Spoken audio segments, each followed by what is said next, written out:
Hello everyone, welcome to Answer Kari. Today we are taking up the newspaper of 25th June, starting with the first article. Current account surplus at 5.7 billion CAD. तो इसमें current account deficit हम ऐसा पढ़ते थे, तो यहाँ पर basically अभी लिखा है 5.7 बिलियन डॉलर जो इट इज सरप्लस। क्यों ऐसा हुआ? ये इसलिए हुआ है क्योंकि जो सर्विसेज एक्सपोर्ट्स है ना, वहां पे सरप्लस इतना हुआ है कि जो बैलेंस ऑफ ट्रेड था उसको भी उसने मतलब सप्रेस कर दिया, और टोटल जो बनता है करंट अकाउंट डेफिसिट, अब वो करंट अकाउंट सरप्लस हो गया है। सरप्लस हो गया। तो ये सामने भी दिया हुआ है overall current account balances Q4 में 0.6% GDP। तो सर्विस ड्रिवन है सरप्लस बेसिकली इंडिया में अभी। अभी एक ही बार हुआ है भैया ऐसा टाइप, है ना? हाँ, मतलब ये बहुत रेयर हुआ है इंडिया में। मतलब पूरा करंट अकाउंट जब सरप्लस में हो तो हम ये बोल सकते हैं दो कंपोनेंट्स है, बैलेंस ऑफ ट्रेड और जो सर्विसेज अकाउंट है।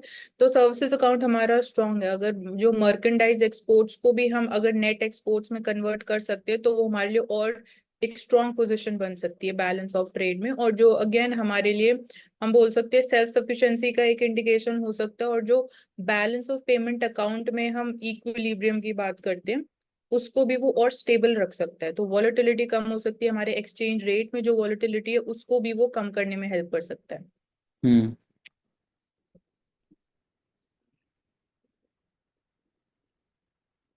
डिजिटल कंपटीशन बिल में hit most market startup. The digital competition hill bill, इसमें बात हो रहा है कि it current draft designate systematically significant data enterprise and इसका मतलब ये अकाउंटेबिलिटी इंश्योर कर रहा है ओवरऑल जो एप्स ये सब है उस पर।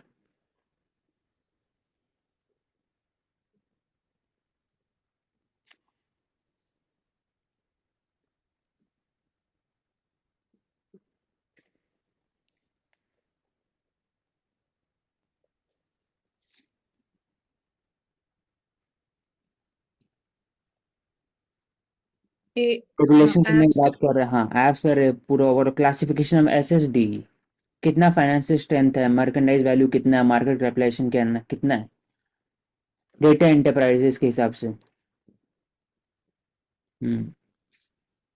Enforcement of the provision CIA direct करेंगे इसके अंदर में, कंपटीशन कमीशन ऑफ इंडिया। ठीक है,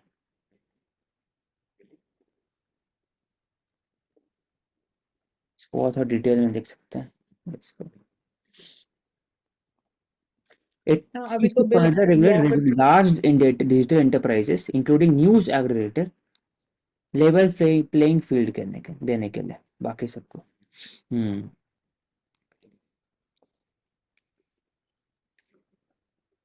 अनफेयर फेवरेटिज्म, ट्रांसपेरेंसी इंश्योर करने के लिए, protecting the innovator in startup, small startup को भी करने के लिए, aligning with the European union digital market act, ताकि जो बिग इंडस्ट्रीज है उनका मोनोपोली क्रिएट नहीं हो।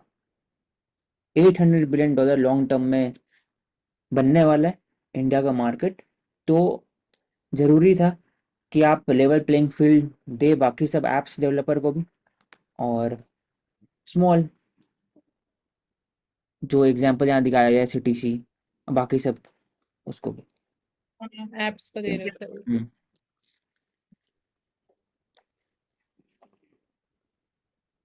Current account deficit,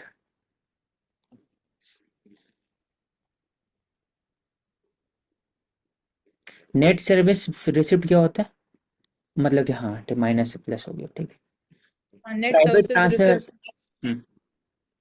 receipt. Receipt private transfer receipt remittances हो गया। और जो हम बोलते हैं कि इनकम साइड जो है या जो भी इनकम अर्न की जाती है वो भी करंट अकाउंट का ही पार्ट होता है।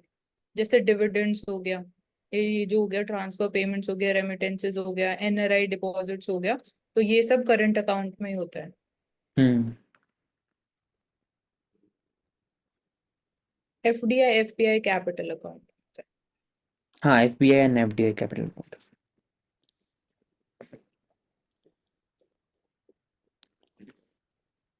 The pre-listing locking period of nearly 12 billion worth of share in 46 recently listed companies set to end in next 3 months. तो लॉक इन पीरियड क्या होता है बताओ एक बार। लॉक इन पीरियड यही है कि एक फिक्स टाइम पीरियड है कि अगर सपोज कोई कंपनी लिस्ट हुई है तो इतने टाइम पीरियड के लिए अगर आप उसमें कोई शेयर खरीदना चाहते हो तो आपको होल्ड करना पड़ेगा। जैसे यहाँ पे लिखा हुआ है कि हाँ। 90 डेज की टाइम पीरियड है, तो वो एक्सपायर हो जाएगा तो आपके पास ऑप्शन होगा कि आप उसको सेल भी कर सकते हो या आगे जाके होल्ड भी कर सकते हो। तो एक तरीके से जो सेलिंग प्रेशर होता है या जो मतलब शॉर्ट टाइम पीरियड के लिए बियरिश मार्केट हो सकती है, वो एक रिस्क हो सकता है। हम्म। इसमें लिखा हुआ है कि market regulator had introduce lock in period to safeguard interest small investor, ताकि वो stability prices share price of newly listed companies रहे फॉर सर्टेन। इनिशियली हाँ। ठीक।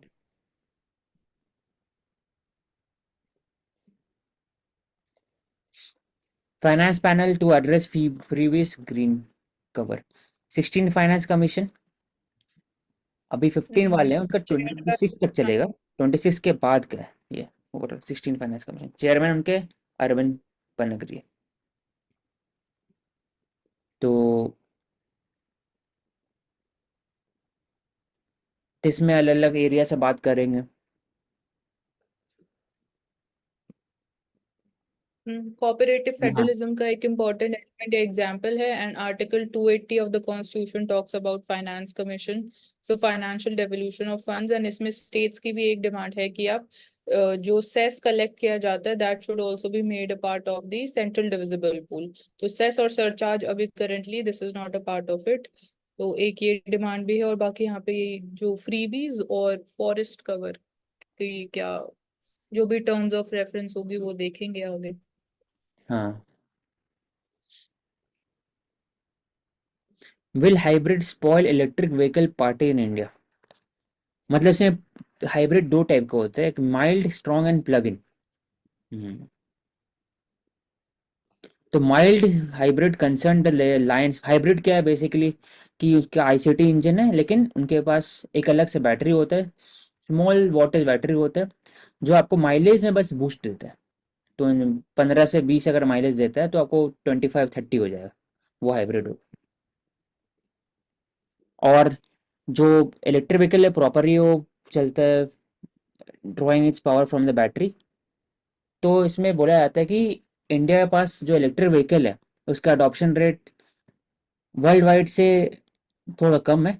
और स्पेसिफिक इलेक्ट्रिक व्हीकल जो अच्छे वाले होते हैं जहाँ रेंज ज़्यादा होता है वो महंगे आते हैं, 20-30 लाख के ऊपर आते हैं।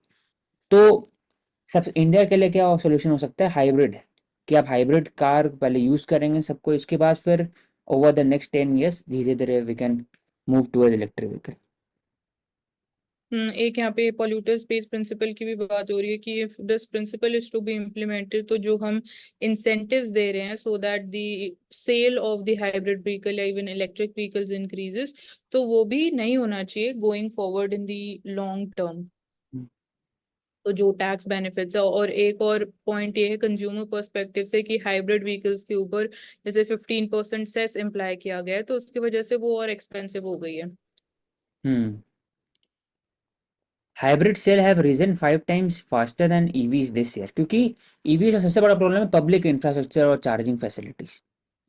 रेंज का फैसिलिटी कितने रेंज है, महंगा है, ये तीन चीज़ है हाइब्रिड वाले ईवी में, जो हाइब्रिड में ज़रूरत नहीं पड़ता है। क्योंकि उसमें ब्रेक के कारण ही चार्ज हो जाता है और मोमेंटम के कारण चार्ज होता है कार। लेकिन इसमें क्वेश्चन उठता है कि हाइब्रिड इज सस्टेनेबल और not, hybrid is emission free और नॉट। तो ईयू में चेक हुआ जिसमें पाया गया कि एमिशन रेट 3.5 टाइम्स हायर है जो क्लेम किया गया था हाइब्रिड में।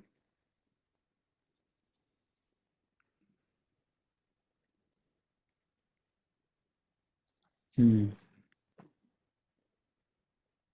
बाकी यहाँ पे एक international council on clean transportation mentioned है एंड देन टेरी एक आई थिंक ये हाँ थिंक टैंक है।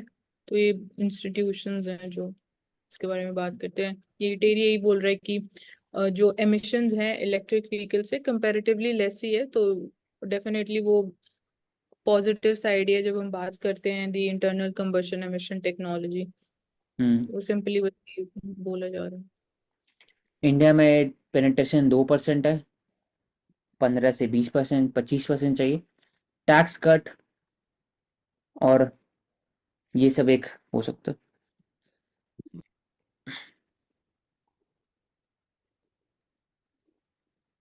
क्लियर नहीं है। अभी हाँ ठीक है ठीक है। How China beat the US to number 1 in trade with India. तो इंडिया चाइना का जो ट्रेड है it is like a functional analysis in P N I theory. Functional मतलब कि piece by piece to secure peace. Specific area में आप deal करेंगे to secure larger peace with the country, P A C वाली। तो Chinese के साथ India का despite of border issues India have manage, और चाइना और इंडिया का ट्रेड ऑल टाइम हाई है, 113 बिलियन से बढ़ करके 118 बिलियन। एंड जिसमें से $100 बिलियन हमारे इम्पोर्ट्स हैं चाइना में से। हम्म। क्या चीज़ है? मशीन इलेक्ट्रिक अप्लायंसेस, मतलब इंपोर्ट खराब नहीं होता है, import is very good provided that it is raw material. जैसे फॉर एग्जांपल इंडिया में डायमंड इंपोर्ट करते हैं हम लोग बाहर से, लेकिन हम लोग फिनिश डायमंड को एक्सपोर्ट करते हैं, तो डिफरेंसेस क्रिएट हो जाता है। आप वैल्यू एडिशन करते हो, वैल्यू एडिशन नहीं होता इसमें अगर आप रॉ मटेरियल एक्सपोर्ट करते हैं तो प्लास्टिक हो गया, स्टील प्रोडक्शन हो गया, आयरन और एक्सपोर्ट करते हैं, फर्टिलाइजर इंपोर्ट करते हैं। तो अलग अलग एरियाज में बात किया गया। इंडिया का बात था शॉर्ट टर्म ड्यूटीज रेज करेंगे, C D D V D T सब चीज़ में। F D I rules were amended to curb Chinese invest, तब भी लेकिन ऐसा नहीं है। तो इसका सोल्यूशन यही है लॉन्ग टर्म में कि पी एल आई स्कीम ठीक है, लेकिन वो मीडियम टर्म है। लॉन्ग टर्म में आपको सेक्टर्स को इन्वेस्टमेंट करना करें। ऐसा भी कल बात की M S M E sector में एक ग्लोबल प्लेटफॉर्म क्रिएट करेंगे ताकि एक्सपोर्ट कहाँ कहाँ कर सके, कैसे कैसे प्रोमोट कर सकते हैं उसको। वो एक और एग्जाम्पल। एसईजेड, हाँ, हाँ एस एसईजेड का हो रिफॉर्म। गया, देश बिल एस में, हाँ। तभी और फिर स्किलिंग ऑफ द एम्प्लॉयज वो हो गया अलग अलग।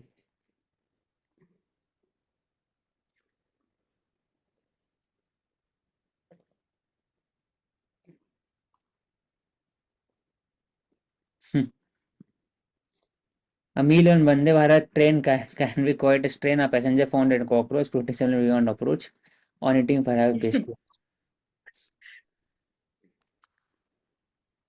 This is India's moments instability cooperation complex। तो ये एग्जाम्पल बताता है आईआर में अगर बोला जाए तो डेवलपमेंट इंटरडिपेंडेंस थ्योरी है कि आप इतने डिपेंडेंस हो जाए कॉम्प्लेक्स वर्ल्ड के अंदर में कि पीस सिक्योर हो सके, वॉर नहीं उस समय।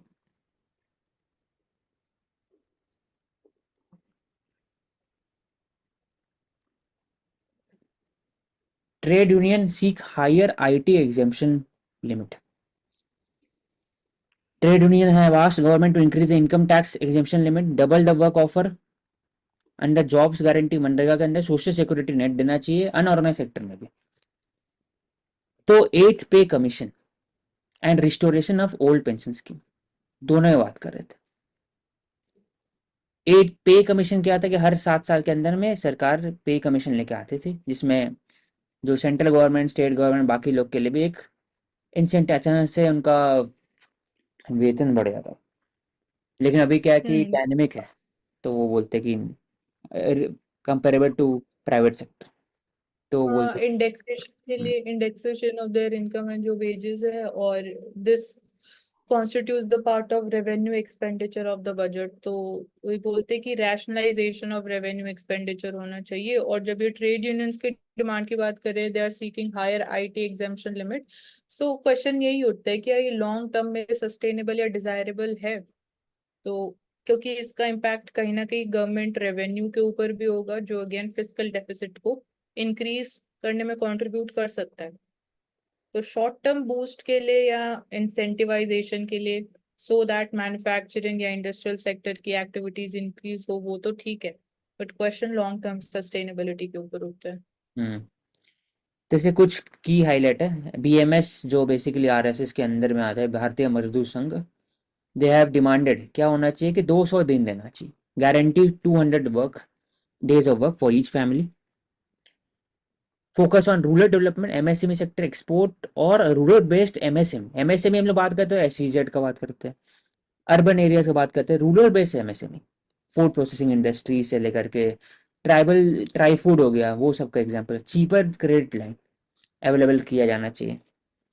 प्रधानमंत्री Jan Arogya Yojana to all person age above 60 years, इसमें होना चाहिए। 93% worker in organise sector, unorganise sector, तो वहाँ सोशल सिक्योरिटी नेट कैसे होगा? 2% टैक्स इम्पोज करे सुपर एज के ऊपर, और बाकी फिर उनका फंड को यूज करे वर्कर्स के सोशल सिक्योरिटी। और इसी कॉन्टेक्स्ट में हमने भी बात करी थी, implementation of the labour codes भी इम्पोर्टेंट हो जाता है, हाँ, जो कोड लेबर कोड्स हैं।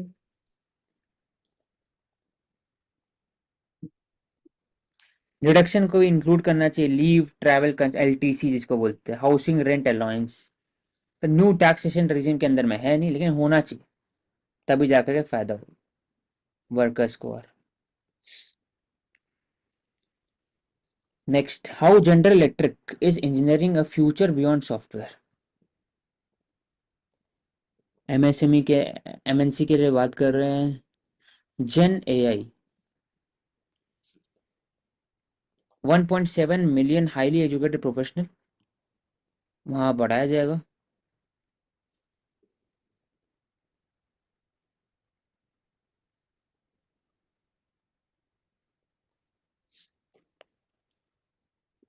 तो अलग अलग फील्ड में काम करेंगे, जनरल इलेक्ट्रिक, एरोस्पेस हो गया।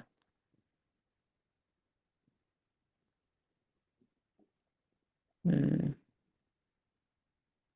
यहाँ पे लिखा है कि India's factory ambitions are hobbled by stifling the bureaucracy and protectionist attitude to trade.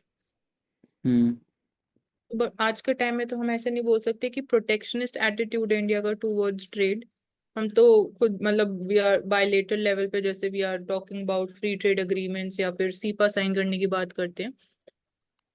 तो प्रोटेक्शनिस्ट एटीट्यूड बोलना और सेल्फ सफिशिएंसी बोलना दोनों इंडिया अलग। बेसिक, हाँ, सेल्फ सफिशिएंट, आत्मनिर्भर है, प्रोटेक्शनिस्ट नहीं है। हम्म, और नहीं इसमें। Critical mineral blocks, government offers 10 new critical mineral blocks, 421 out हो चुका है ऑन इन 14 स्टेट्स। इंसेंटिव दिया गया है 20 करोड़ फॉर एक्सप्लोरेशन एक्सपेंसेस। तो एंड अंडर वो दिस स्कीम, पहले बेसिक डेफिनेशन की क्रिटिकल मिनरल्स होते क्या है, तो from the economic and perspective national of security national impact security, होगा हाँ, अगर वो नहीं रहेगा तो। हाईटेक इंडस्ट्रीज कॉपर में क्रिटिकल यूज मिनरल है कि नहीं मानसी? सनराइज सेक्टर में क्या कॉपर क्रिटिकल मिनरल के अंदर में आता है कि नहीं? आता है, हाँ, आना चाहिए। हाँ, मैनेडियम, कॉपर सब है। बस उसमें बस एक चीज याद रखना, आयरन नहीं आएगा, और ना है कि जो सुनते हैं वो नहीं आएगा। दूसरा चीज यूरेनियम टाइप नहीं आएगा, एटॉमिक मिनरल नहीं आएगा। तो पहले क्रिटिकल हम्म। मिनरल एटॉमिक मिनरल के अंदर में इसको रेगुलेट किया जाता था, अब इसको अलग किया जाता है। और इसमें यहाँ जैसे माइंस का भी एग्जांपल दे रखा है कि the license to further explore ये lithium block in Chhattisgarh Katghora has been granted to Kolkata based Maiki South Mining. So इसमें ये फर्स्ट रैंक है I think, graphite resources Orissa में। हम्म, एक्सप्लोरेशन लाइसेंस दिया जाएगा, आपको 20 करोड़ रुपीज मिलेगा रीइंबर्समेंट, कि आप ड्रिलिंग करिए, पेट्रोकेमिकल एनालिसिस करिए, सब जा करके। तो ये समय भी सरकार इंसेंटिव दे रहा है। 100 तो हाँ, क्रिटिकल क्रिटिकल ब्लॉक्स। में भी हम, हाँ, इम्पोर्ट डिपेंडेंट ही है लार्जर स्केल की अगर हम बात करते हैं, तो उसमें भी जैसे चाइना की बात करते हैं, तो इंडिया में रिजर्व्स डिस्कवर करना और उसको फाइनेंशियली वायबल बनाना, एक्सट्रैक्ट, जब हम एक्सट्रैक्शन की बात करते हैं, तो उसमें भी इंडिया में अगेन हमें एडवांस टेक्नोलॉजी की रिक्वायरमेंट है। फिर जब हम डेमोग्राफिक डिविडेंड की बात करते हैं, वो एक एडवांटेज है हमारे पास, बट उसको वही फाइनेंशियली वायबल बनाने के लिए रिसर्च एंड डेवलपमेंट के लिए हमें और एक्सपेंडिचर इंक्रीज करने की जरूरत है। हम्म,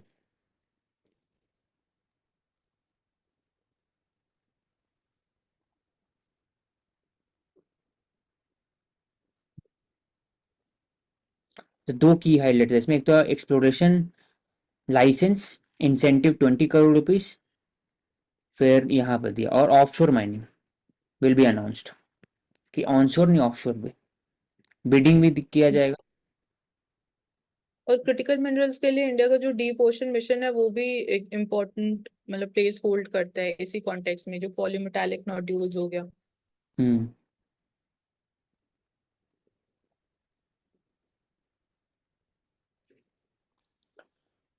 section 80C lost its sheen, tax loss में आई बात है थिंक सेक्शन 80C। तो हमारे लिए इतना बात है। इम्पोर्टेंट नहीं है, हाँ। टेक्निकल है। हम्म, इसमें बोल सकते हैं बस ये वाला, पर्सनल इनकम टैक्स कलेक्शन वो बढ़ा है ओवर द ईयर्स हर जगह। इसमें तीन फैक्टर्स मेंशन्ड हैं behind this improvement. One is the improvement in tax administration, जो फेसलेस टैक्स एडमिनिस्ट्रेटिव सिस्टम है। राइजिंग इनकम लेवल, बट उसमें भी इनइक्वालिटी देखने को मिली है, बट इनकम हैज इंक्रीज अगर हम again top 10% of the population की बात करते हैं। And increase use of artificial intelligence and machine learning to check the tax evasion. तो ये हम्म। तीन factor. Power market in India they working advantage and road head. तो power India में surplus पे नहीं है, हमेशा जो डिमांड हाईएस्ट जो पीक पे जाते हैं ड्यूरिंग द हीट वेव और ड्यूरिंग समर वेव, तो उस समय क्राइसिस होता है पावर का, पावर कट होता है हर जगह, 1 घंटा 2 घंटा कम से कम अप्रोक्सीमेटली। तो इसी का बात हो रहा है। तो overall to meet the peak demand of power in hot summer, government has allowed trading of surplus electricity from linkage coal in the country power market. Coal linkage क्या है? Typically made by the government to thermal unit against the long term purchasing agreement PPA of the DISCOM। Power market क्या बात करते हैं? Flexible, reliable और transparent alternative to PPA. मतलब PPA हो गया एक अग्रीमेंट कि आप इतने लॉन्ग टर्म में आप सप्लाई करेंगे पावर, वो अग्रीमेंट हो गया। लेकिन पावर मार्केट में अगर अगर एक्स्ट्रा है तो आप उसको बेच सकते हैं, है ना, इन एट द मार्केट हाँ, प्राइसेस। Sell the surplus. पहले क्या होता है, PPA usually 25 years long agreement है। उसमें अग्रीमेंट में कमिटमेंट है जनरेटर का कि to supply power to buyer specially public utility at fixed rate. उसमें क्या होता है कि मार्केट कंडीशन में कोल का सप्लाई जब नीचे होता है, दाम बढ़ता है कोल का, तो फ्लेक्सिबिलिटी इसमें नहीं होता है, और इसमें कभी कभी लॉसेज में आते हैं डिस्को। तो इसमें बात होगा पावर मार्केट, इसमें बात कर रहे हैं कि आप शॉर्ट टर्म में फ्लक्चुएशन जब होता है तो आप इसको बेच सकते हैं एक्स्ट्रा, अगर आपके पास रिन्यूएबल एनर्जी सोर्सेज भी है उसको आप बेच सकते हैं। और पावर को आप ऑनलाइन भी मतलब ट्रेड भी कर सकते हो, जैसे हाँ, यहाँ लिखा हुआ है इंडिया एनर्जी एक्सचेंज है। इंट्रा ट्रेड सब चीज। हाँ, पावर एक्सचेंज इंडिया लिमिटेड है। सो इसमें भी दिस इज रेगुलेटेड। ये ध्यान रखने वाली बात है कि सेबी रेगुलेट नहीं कर रहा है यहाँ पे। जो इंडिया के तीन मेजर पावर एक्सचेंजेस है, they are regulated by the Central Electricity Regulatory Commission. Hmm. पहले यूरोप में आया था, उसके बाद फिर इंडिया में इलेक्ट्रिसिटी एक्ट इस्टेब्लिश किया फ्रेमवर्क, और वो फिर सेंट्रल इलेक्ट्रिसिटी रेगुलेटरी कमीशन ये रेगुलेट करते हैं, है ना। और इंडिया में मोर और Indian energy exchange dominates the, तो एनर्जी वाले जो GS-3 है ना, ये जाएगा इसमें, हम्म। एनर्जीज में तो अच्छा दिया हुआ है इसमें, एनर्जी इंडियन हाँ, energy exchange dominates 90% of market share. Market share, हाँ। रोड, फिर इसमें बात होता है REC क्या है? Renewable energy certificate. इसमें बात होता है कि जो RPO रिन्यूएबल परचेज ऑब्लिगेशन, कि अगर कोई कंपनी को यहाँ पर है, उनको अगर चाहिए overall renewable source of energy से 100 किलोवाट आवर से ऊपर उनका खर्चा है, उनका कंजम्पशन है, तो डिमांड कर सकते हैं और RPO साइन कर सकते हैं, उनको देना ही ये पड़ता है ना, हाँ, लेकिन ऑब्लिगेशन है तो ये मैंडेटरी होता है मॉनिटरी कि होता है। आपको इतना अमाउंट ऑफ, अगर आपका इलेक्ट्रिसिटी सपोज 100 है इलेक्ट्रिसिटी कंजम्पशन, तो सपोज आपका आरपीओ बोलता है कि आपका 20% रेन्यूएबल एनर्जी से आना चाहिए, तो वो एक मैंडेटरी कंडीशन हो जाती है। हम्म। ठीक है। तो दो हो गया इसमें, अब बात होता है इसमें कि आगे का स्टेप अहेड क्या है। तो capacity market, Market coupling a process that matches bid from all the power exchanges, discover uniform market clearing prices. तो और सी जो या इलेक्ट्रिसिटी जी शॉर्टेज की थी, हाँ, इलेक्ट्रिसिटी शॉर्टेज की भी जो हम बात करते हैं तो उसमें जैसे रूफटॉप सोलर प्लांट जो स्कीम है, rooftop solar panels installation scheme, वो भी हम बात करते हैं कि सरप्लस एनर्जी जो है मेन ग्रिड में सप्लाई होनी चाहिए, बट वो भी चैलेंज है कि उसको कैसे हम कनेक्ट कर सकते हैं। एंड उसमें भी हाउस होल्ड अपने इंडिपेंडेंट लेवल पे भी सफिशिएंट हो सकते हैं। तो जो लोड शेडिंग की हम बात करते हैं, इलेक्ट्रिसिटी कट्स उसीलिए होते हैं कि लोड शेड हो जाए। तो वो भी मतलब टू एन एडवांटेजेस है इसमें, आप सरप्लस भी सप्लाई कर सकते हो और हाउस होल्ड्स की इंडिपेंडेंट डिमांड भी कम हो सकती है। और हम्म बाकी इंटरनेशनल भी जैसे इंडिया इंपोर्ट करता है इलेक्ट्रिसिटी, फॉर एग्जांपल कल ही कवर किया था, बांग्लादेश से हम इलेक्ट्रिसिटी परचेज करते हैं। हम्म एंड आई थिंक भूटान भी है इसमें, भूटान भी सप्लाई करता है इंडिया को इलेक्ट्रिसिटी। हम्म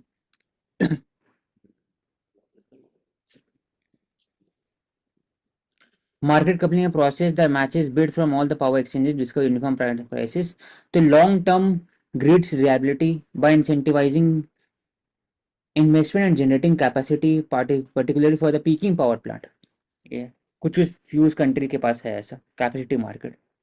ठीक है।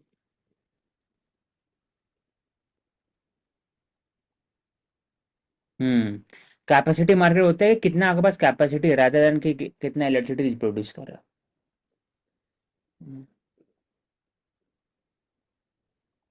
और इलेक्ट्रिसिटी में भी एक और इम्पोर्टेंट डेवलपमेंट हुई है कि इंडिया में पहली बार आफ्टर 1960 जो शेयर ऑफ कोल है in terms of electricity generation वो 50% से कम हुआ है।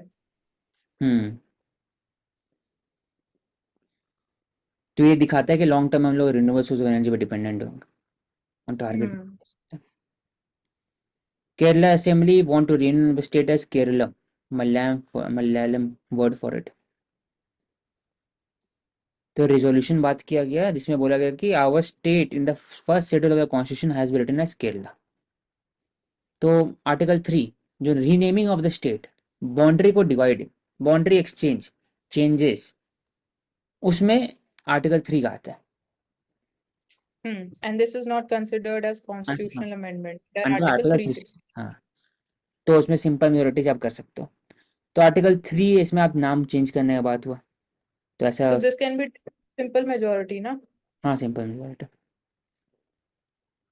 तो सेवरल थ्योरीज है अशोका रॉक एडिट 2 के अंदर में। किंग पियादसी बिलव ऑफ गॉड लिखा हुआ था, फॉरेन सॉवेरन है चोलास पांड्या सत्यव्रत केरला पुत्र।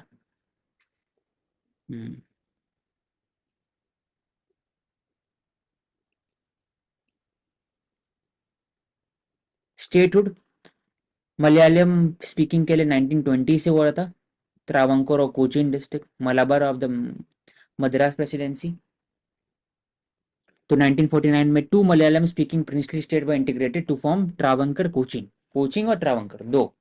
उसके बाद state of Kerala was formed after the reorganisation commission, Fazal Ali commission जिसको वो बात करता हूँ। फजल अली कमीशन क्या बोले थे कि एडमिनिस्ट्रेटिव के हिसाब से होगा डिवीजन, लेकिन उसमें लैंग्वेज भी इंक्लूड करें तो language will become the part one of the method for dividing a state. और जीवीपी बोले थे कि लैंग्वेज नहीं हो सकता, तो one language one state hmm. नहीं। बस। तो केरला 1956 से आया था। What is enemy agent ordinance? 2005 activity more stringent than UAPA. इसमें बात किया कि fighter can be brought under the realm of investigation, they should be shot dead those who support them if we are talking investigation here.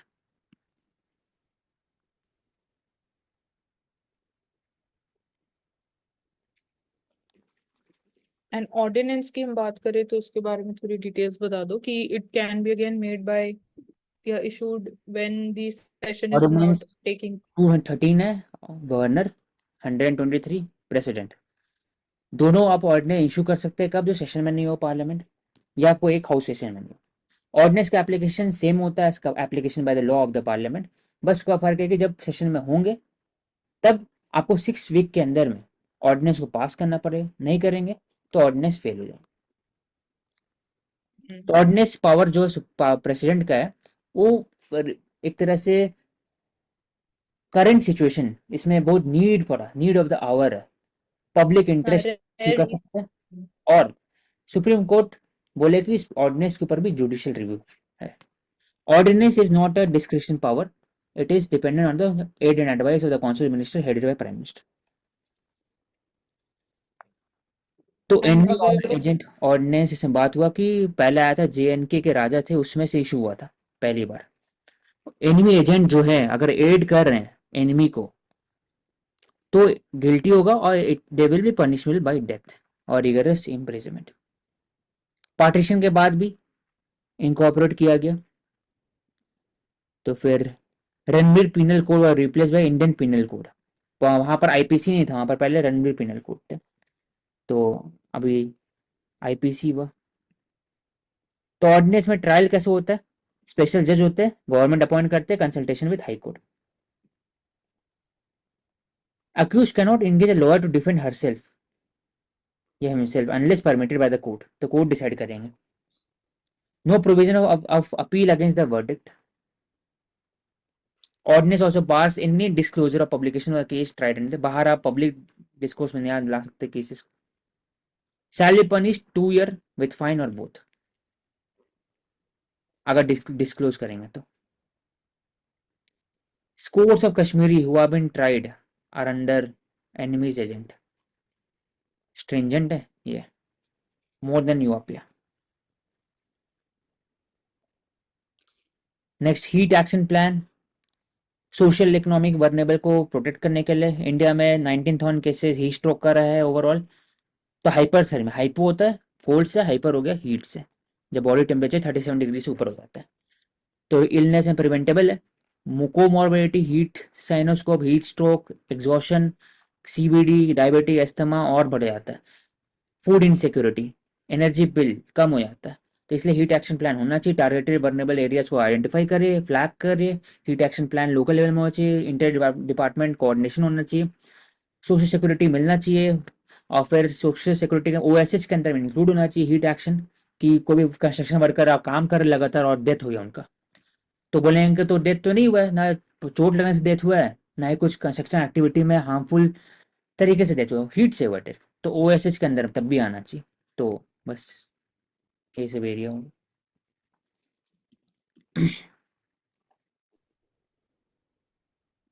Laws against cheating, public cheating act notify हुआ है 24। इसमें बात करें computer based test, downloading question paper from the main centre. इसमें तरीके बताए हैं, standard operating procedure है इसमें पब्लिक एग्जामिनेशन का, कंप्यूटर नोट सर्वर सबके बात होता है। सेंटर कोऑर्डिनेटर की बात हो रही है, retired employees of the public sector autonomous सब है। पब्लिक एग्जाम कौन से पब्लिक एग्जाम है? जो शेड्यूल एक्ट के अंदर में नोटिफाइड है और कोई भी सेंट्रल गवर्नमेंट का अंदर में नोटिफाइड है। UPSC, staff, SSC, railway recruitment board, IBPS, NTA, UGC NET, CUET city सब है। अनफेयर मीन्स करेंगे, मॉनिटरी रॉन्गफुल गेल्स होगा, लीकेज करेंगे, टैंपरिंग होगा क्वेश्चन आंसर ओएमआर के साथ भी, तब उसके हिसाब से हर चीज में fake website, tampering of computer network candidate. तो ओवरऑल अनफेयर मीन्स तो 10 ईयर्स और 1 करोड़ फाइन है मैल प्रैक्टिस में। रैशनल है क्योंकि बढ़ते जा रहा है, पोस्ट कम है, लोग ज्यादा है, प्लस इसमें डोमिनेशन है overall, coaching mafia, solver gang, बाकी सबका, तो इंसेंटिव मिलता है उन लोग को। तो डेटरेंट इस्टेब्लिश करेगा ये public cheating act. PESA, PESA 1995 act के अंदर में ओवरऑल और कंजर्वेशन के लिए वो रोल प्ले करेंगे। Forest is everything for them, हर चीज़ है, कमर्शियल टिम्बर, टिम्बर से लेकर के उनका लाइवलीहुड है, सब चीज़, बायोडाइवर्सिटी है। तो कैसे रोल प्ले करेंगे? पैसा बेसिकली बूस्ट करेंगे फॉरेस्ट कंजर्वेशन, इंगेज करेंगे फॉरेस्ट, जॉइंट फॉरेस्ट में कमेटी के अंदर में ग्रीन कार्बन बॉन्ड है उसको अब थर्ड पार्टी के थ्रू एसेस करेंगे। ब्लू बॉन्ड के थ्रू आप एक्वाफायर रिचार्ज करेंगे, फॉरेस्ट्री क्रिएट करेंगे, कैंपा के अंदर में उनका रोल रहेगा, माइनिंग सेक्टर के अंदर में उनका उनको एक तरह से खनिज जो केंद्र होता है खनिज, तो उसमें उनको सोशल सिक्योरिटी बेनिफिट मिलेगा। प्लस फॉरेस्ट राइट एक्ट है, इसके थ्रू वो उसका कम्युनिटी राइट इंडिविजुअल राइट है, उसमें आप काम कर सकते हैं। तो लोकल गवर्नेंस सब चीज़, remote sensing, micro data example है इसका। इक्विटेबल रिप्रेजेंटेशन, इंडिया में हम लोग कल बात की है कि इंडिया में पर ट्रीज बहुत कम है, 50-40 के आसपास है, चाइना के पास 8,000 है, ये चाइना का 143, हम्म तो वो हो जाता है। फॉरेस्ट स्टीवर्डशिप मतलब higher ethical standard to uphold for India forest conservation, वो अपहोल्ड हो सकता है। हाँ वही फॉरेस्ट एक्ट के अंदर मिलेगा उनको पावर मिलेगा, ईआईए के अंदर उनको स्टैंडर्ड मिलेगा, ईआईए के अंदर ग्राम सभा का रोल बढ़ेगा, इसमें budgetary management, decentralisation of power होगा। तो forest dwelling ST community will play very important role in safeguarding the forest and also biodiversity in India. और कोई खास नहीं।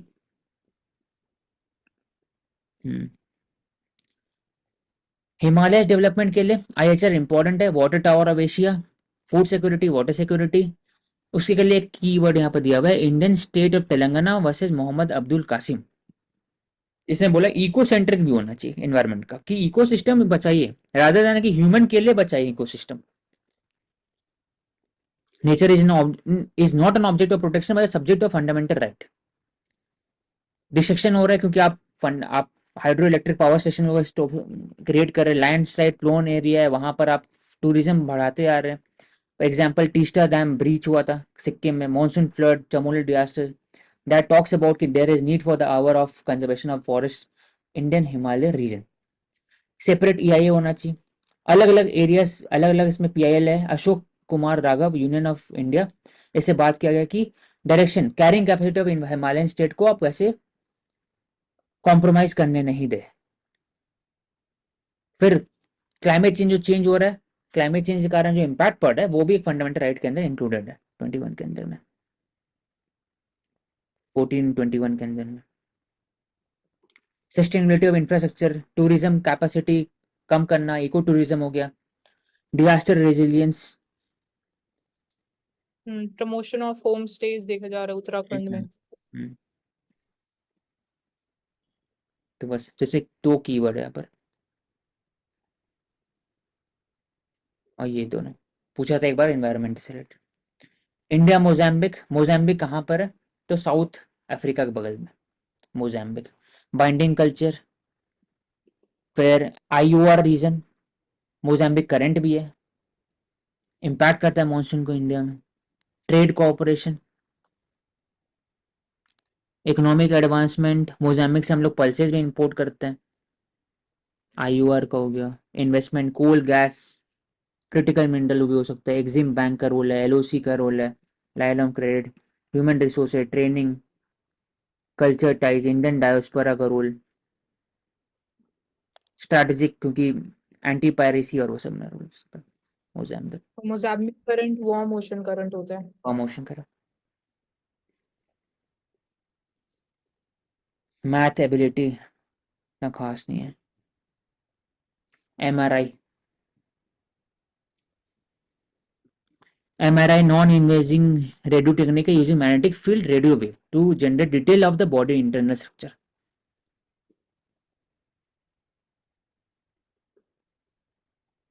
कीवर्ड इसमें, how did you know that the theorem, it came to me, Ramanujan ने बोला था।